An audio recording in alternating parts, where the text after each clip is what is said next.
The new Model Y is fantastic, but if you're looking to buy one right now, you might be wondering, is the $8,000 full self-driving package worth it? And what the heck is it? What's the difference between the normal Autopilot and full self-driving? Well, we're gonna jump in the car right now, our brand new 2026 Tesla Model Y, and I'm gonna show you what the differences are and how it is actually could be worth it depending on your actual driving lifestyle, and actually a pro tip, if you don't wanna spend the $8,000, how you can get this package for a lot cheaper cost. So let's get into it. But before I show you actual use cases of full self-driving in real traffic, let's talk about some of the differences really quickly, because full self-driving is $8,000. And if you think that price is actually expensive, it used to be like $15,000, $12,000. So $8,000 is actually a pretty good price. And on top of that, there is a way to save a ton of money and not pay the $8,000, but we'll give you that secret at the end of this. But the other thing is that full self-driving is the full package with like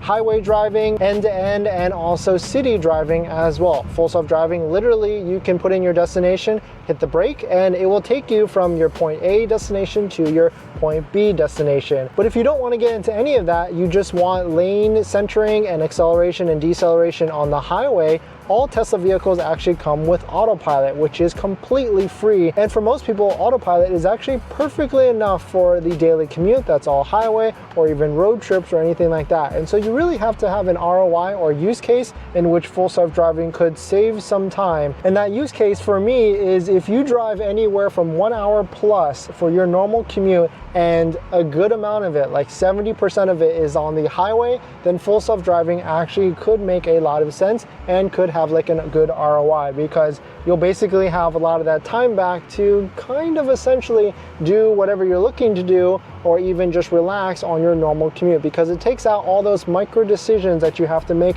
when you're usually driving. It takes them all away, and the vehicle makes all those decisions for you and drives you to your destination, so you can sit back, relax, just essentially like if you were on an airplane taking you to your destination. But let me show you the use case of full self-driving. And so here's the use case. Right now we just pulled onto our local streets here. We're about to get on the highway in 0.4 miles, and I'm going to show you with full self-driving you can actually activate it on streets like this. We're going to hit the button just like it is right there, and it's actually going to be starting to drive automatically by itself. Right now my hands are not on the steering wheel and my feet are kind of completely flat planted and not touching the acceleration or the deceleration at all. We've got a traffic light coming up really quickly, and we're going to go ahead and reach that traffic light, and it's going to come to a complete stop. It's accelerating a little bit right now, and then now it is braking just a little bit. What's really cool with this is that you can see all the visualizations here on the screen. It can show you all the different vehicles out there, but in fact if you just have the normal Autopilot, you can see all these visualizations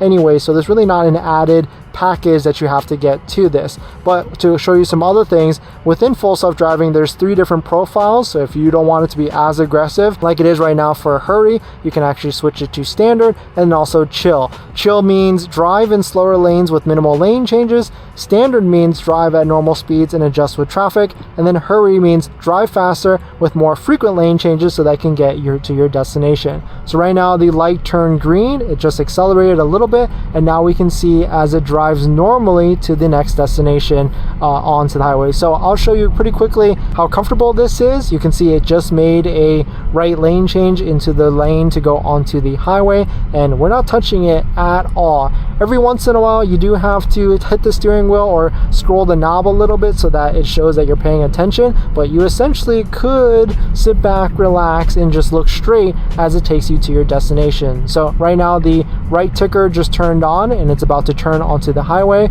We'll show you what this looks like, because you can see those cars are not going slow, and so it's going to accelerate to the right amount of speed and then get us to the highway at the right speed, safely of course. And so I would say years of this is really greatly improved over the years, because full self-driving like 5 years ago, if you were to ask me, it was not worth it at all. Now it is super useful. You can see like right there's a car in that left lane, there's a car in front, and it already made that lane change for us. It's about to do it again. This car's braking in front of us, braking pretty heavily, and still it is maintaining the right speed and made another lane change for us. And now we're going 56 miles an hour, and you can see how, I mean, this could potentially be useful in whatever scenario that you're looking to use for your daily commute or even weekend commute. And the difference with this is you just saw 3 different actions, or maybe 20 different actions with full self-driving. Autopilot does none of that, or I shouldn't say none of that, does 10% of that.